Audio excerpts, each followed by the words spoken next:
Fala, meu pessoal, mais um vídeo bombástico. Revelações sobre Lula. Flávio Bolsonaro soltou a bomba nas suas redes sociais e Alvo Verde republicou. Vamos ver a bomba. Vídeo sensacional, assista até o final. Muito obrigado a todos e vamos pro vídeo.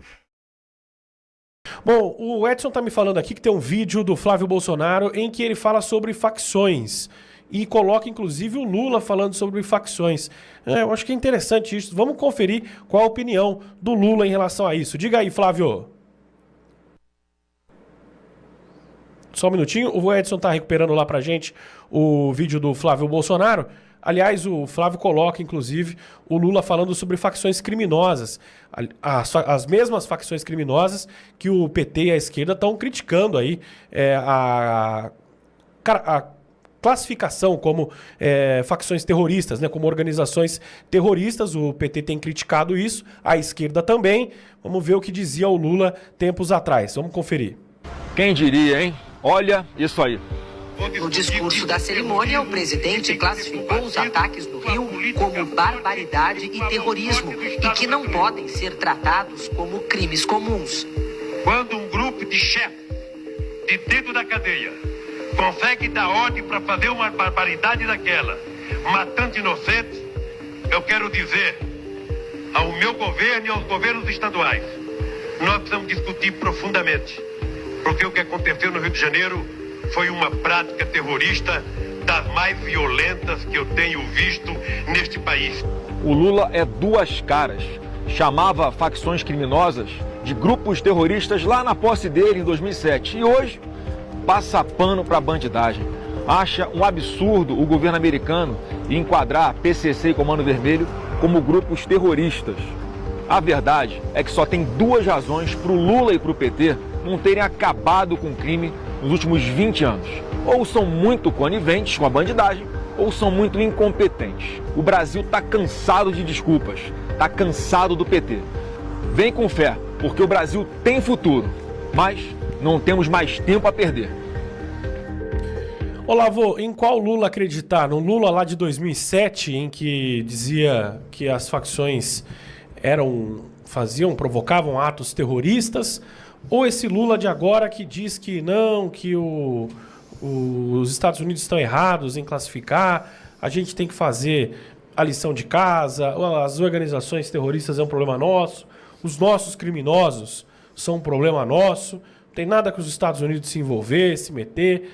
Em qual Lula acreditar? Porque fica difícil você pegar um Lula de 2007 com palavras como essa aí, que aliás até parece que de fato era um presidente que iria combater as facções criminosas no Brasil, combater o crime.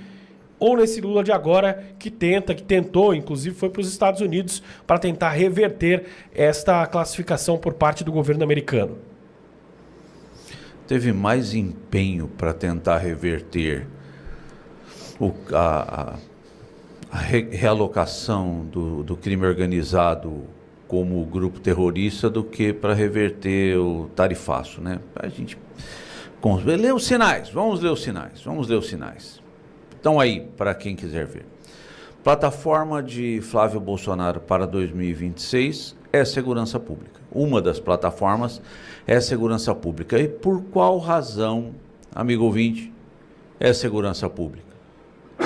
Porque está caótico.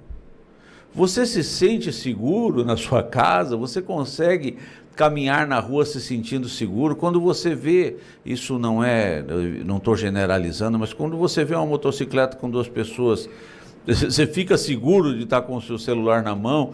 Nós vivemos, e eu não acredito na expressão sensação de segurança.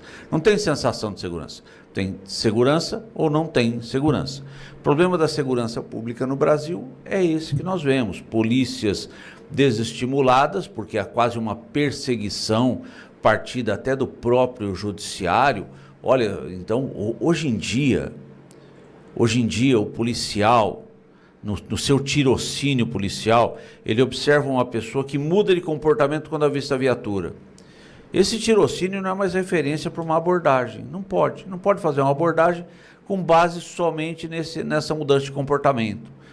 porque se entendeu que não é constitucional, nascido no STF. A desvalorização dos nossos policiais, a desmotivação dos nossos policiais, a ausência de estrutura. Não há um combate efetivo à criminalidade. Aqui em Bauru, nós vivemos uma epidemia de furtos mediante escalada de fiação elétrica. Vivemos uma epidemia de furto de fiação elétrica. E os cabos, esses cabos custam quase R$1.000.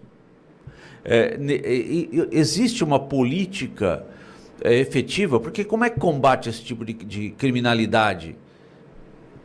É combatendo aquele que compra o cabo, que compra o cobre. É inteligência policial. Mas nós estamos com um número reduzidíssimo de policiais. Na verdade, a esquerda, e eu não quero ser dicotômico, porque o país precisa ser repensado até de maneira mais ampla do que esquerda e direita, mas a esquerda romantiza o crime. Tadinho, levou os fios, roubou o celular, porque é uma vítima da sociedade. Não. Lembra, crime é fato econômico. Ponderou, considerou os riscos, é igual abrir uma empresa. Considerou os riscos. Olha, eu vou ganhar dinheiro aqui roubando. Eu digo igual uma empresa no que tange aos riscos, tá? É um fato econômico. E é bandido. Aquilo que a pessoa trabalha, que leva tempos para conseguir, cai por terra. Cai por terra porque nós temos um governo que não combate a segurança, não atua, não combate o crime, não atua na segurança pública como deveria. Então, a bandeira de Flávio é no sentido de segurança pública. Só lembrando que quando Jair Bolsonaro foi presidente, nós tivemos números ótimos, interessantíssimos sobre bons resultados para a segurança pública. Por quê? A população tinha oportunidade de ter sua arma em casa. O ladrão não vai querer entrar, não, mas a esquerda prefere fazer uma dominação da população retirando o armamento. Quem quer comprar arma, compra. Quem não quer, não compra. É simples. Tem que ter legislação para todo mundo. E a dubiedade comportamental de Lula, essas duas faces, elas são baseadas num fator chamado rumo do vento. Se o vento for favorável para o Lula, ele falará. Olha, penso assim, o crime organizado, os faccionados compõem de fato, merecem uma repressão mais forte. Agora, se for desfavorável, na verdade Lula não tem uma opinião. Ele vai naquilo que é mais benéfico para si mesmo, e vou repetir Marco Rubio. É uma questão de ego, de imediatidade, de resultado prático. Eu preciso compartilhar isso com você. Tem mais de 10... Olavo, nós tivemos, após essa classificação dos grupos como organizações terroristas, algumas operações aqui no Brasil que revelam o quão profundas são as conexões dessas facções criminosas. Vamos lá. Tivemos aquela operação contra o Vitor Shimada, que os Estados Unidos num dia colocam e apontam a participação dessa pessoa, de outras pessoas e de empresas ligadas a ele nos Estados Unidos, lavagem de dinheiro para as facções criminosas aqui do Brasil. No outro dia, a Polícia Federal faz uma operação, diz lá que a classificação feita pelos Estados Unidos atrapalhou a operação feita aqui no Brasil. Na verdade, a operação que não estava acontecendo. Só aconteceu depois que os Estados Unidos apontaram tanto a empresa quanto os responsáveis pela empresa, repito, por lavagem de dinheiro para o crime organizado. Depois se teve uma operação, por exemplo, na semana passada, 22 pessoas indiciadas no Rio de Janeiro, lavagem de dinheiro, PCC, Comando Vermelho e ligação com a Al-Qaeda. Nós falamos aqui, noticiamos aqui. A cada dia que passe, a cada nova operação, Olavo, a gente vai começando a entender o que são essas facções criminosas. O que são essas organizações? São organizações terroristas. E a dificuldade de alguém que, inclusive, que é o presidente da República, que já disse isso em 2007, há pouco tempo. Em 2007, ele dizia isso, que eram facções, que eram organizações terroristas e que hoje, enxergando essas operações, enxergando as conexões dessas facções com o crime, dessas facções com organizações terroristas, não consegue entender ou pelo menos aceitar e ajudar a combater o crime da maneira adequada, Olavo. Bom, entender o crime organizado brasileiro como grupo terrorista para os Estados Unidos é porque a água bateu nas nádegas dos americanos, né? Os tentáculos, a atuação dos grupos do crime organizado brasileiro chegou no Estado americano. O Shimada, assim, é o exemplo clássico que você colocou, é um exemplo clássico. O Shimada estava sendo investigado no Brasil. Muito bom, estava sendo investigado no Brasil por atuação junto àquele time de futebol que eu já falei da última vez aqui. Mas o que aconteceu? Nada, absolutamente nada. Ele saiu fora, foi embora. Dentro de uma investigação um pouco mais de seriedade, revestida sobre o manto da atuação como crime organizado, como grupo terrorista, aí sim, dentro dos Estados Unidos, houve uma atuação efetiva com bloqueio financeiro. Mas por que o bloqueio financeiro não aconteceu no Brasil? Porque a segurança pública no Brasil está em cacarecos. Além de estar em cacarecos, como eu comentei há pouco, institucionalmente, porque temos um governo romantizador de crime, está em cacareco no que tange a possibilidade, a meios investigativos, enfim, amigo ouvinte, a Polícia Federal não tem estrutura de pessoal para investigar o Lulinha. Olha que coisa.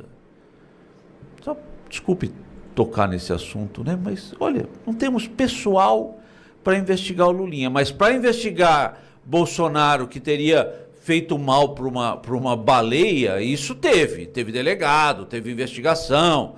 Para alguém dizer que o fisioterapeuta que foi cuidar de Bolsonaro por esses dias e depois foi cuidar de Michele e teve que sair rapidamente, nem conseguiu terminar o tratamento em relação a Michele, teve que sair rapidamente porque a Polícia Federal falou, você só tem 1 hora para fazer isso, tem que sair. Para isso tem pessoal, para isso tem. Para a investigação da direita, tem pessoal, tem estrutura, enfim. Mas, volto.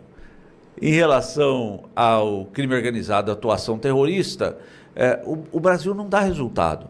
Não dá, porque é leniente, se comporta como um elefante, é grande e lerdo. Sem resultado. Chega nos Estados Unidos, bloqueio financeiro, prisão. Resultado, inibe. Quer inibir o crime organizado? O GAECO, no estado de São Paulo, atuou bastante com essa tônica. Segue o dinheiro, faz asfixia financeira. Essa asfixia financeira acabou dando resultado? Não. O crime organizado saiu para as usinas, saiu para outros segmentos, saiu para as fintechs. Não deu resultado. Só que dentro dos Estados Unidos dá resultado. Nós precisamos, e eu fico muito feliz que a bandeira de Flávio seja essa, nós precisamos de uma política de segurança pública brasileira, uma política de verdade.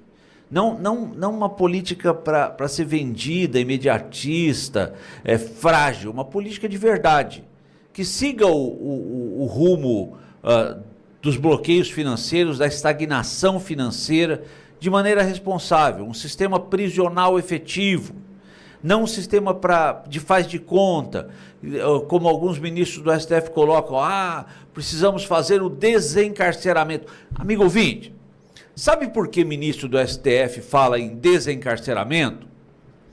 Porque não anda na rua. Tirar o bandido da cadeia e colocar na rua é porque não anda na rua. Quem anda na rua? Nós, os mortais. Quem será assaltado? Nós seremos assaltados. E os ministros do STF com 15 seguranças, que são muitas vezes a favor do desarmamento, mas cada segurança possui sua Glock 9mm, possui a sua Colt 45. Nós não podemos ter arma. Então nós temos que ser assaltados, vilipendiados. Precisamos de uma política de segurança pública e de um presidente que não tenha duas caras. É o que a gente espera. Enquanto você está assistindo esse vídeo, milhares de brasileiros... Pessoal, estamos aqui no Conexão Política. Moraes Miller de ver Bolsonaro. Pessoal, Moraes aí barrou o Miller de ver o Bolsonaro aí. Miller lá da Argentina, para quem não conhece, é o presidente da Argentina. Mas Mujica e outros nomes da esquerda visitaram o Lula preso em Curitiba sem restrições. Então, quer dizer que Bolsonaro não pode receber nenhum tipo de visita, nem o seu próprio filho. Agora, os dois, né?